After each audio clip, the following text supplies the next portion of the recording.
নির্মল ঘোষ, সঞ্জীব মুখোপাধ্যায় গ্রেফতার হতেই পানিহাটিতে রীতিমতন খুশির হাওয়া। গতকাল দুজনকে গ্রেফতার করা হয়েছে। মুখ্যমন্ত্রী শুভেন্দু অধিকারী তদন্তের নির্দেশের পর 72 ঘন্টা পর দুজনকে গ্রেফতার করেছে পুলিশ। আর এই দুজনের নাম বারংবার উঠে এসেছে, পাশাপাশি এই দুজনের সঙ্গে সোমনাথদের নামও কিন্তু উঠে এসেছে। এখনো পর্যন্ত পুলিশ সোমনাথদের খোঁজে রীতিমতন তল্লাশি চালাচ্ছে, কিন্তু ইতিমধ্যেই নির্মল ঘোষ এবং সঞ্জীব মুখোপাধ্যায়কে গ্রেফতার করেছে এবং গ্রেফতার হওয়ার পরই পানিহাটিতে রীতিমতন খুশির হাওয়া।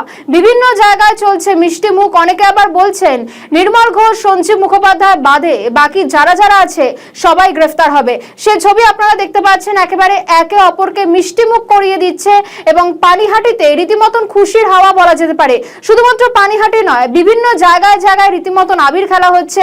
গতকাল সকালবেলা শুধুমাত্র নির্মল ঘোষ গ্রেফতার হয়েছিলেন, কিন্তু রাত হতেই সঞ্জীব মুখোপাধ্যায়কে গ্রেফতার করে পুলিশ।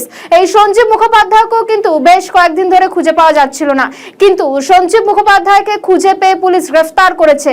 এবং আপনারা দেখতে পাচ্ছেন সেই ছবি, যেখানে একেবারে গেরুয়া আবির খেলে রীতিমতন উল্লাসে মেতে উঠেছেন পানিহাটির বাসিন্দারা। একেবারে সামনের সারিতে এই আনন্দের নেতৃত্বে রয়েছেন বিজেপি নেতা জয় সাহা, এবং তারা বলছেন যে দীর্ঘদিন ধরে মানুষ একেবারে রীতিমতন বিভিন্ন অশান্তি সহ্য করেছে এবং নির্মল ঘোষের অশান্তি সহ্য করেছে।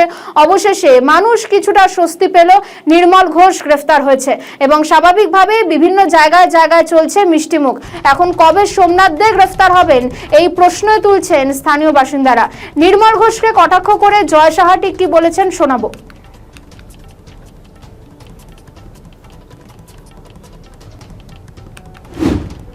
আজকে আমাদের পানিহাটি বাসীর জন্য অত্যন্ত খুশির দিন। আমাদের পানিহাটির আপদ কুখ্যাত ক্রিমিনাল প্রাক্তন বিধায়ক নির্মল ঘোষের 30 বছরের রাজত্বের পতন হয়েছে। আমাদের বোন অভয়ার অভিশাপ তো আছেই, তাছাড়া বহু মানুষের জীবন অন্ধকার করার যে মূল কাণ্ডারি, তাকে উড়িষ্যা থেকে পুলিশ আজকে গ্রেফতার করেছে। এর থেকে খুশির খবর পানিহাটির মানুষের আর কিছু হতে পারে না। সত্যিকারের মুক্তি আজকের দিনে পেল পানিহাটি।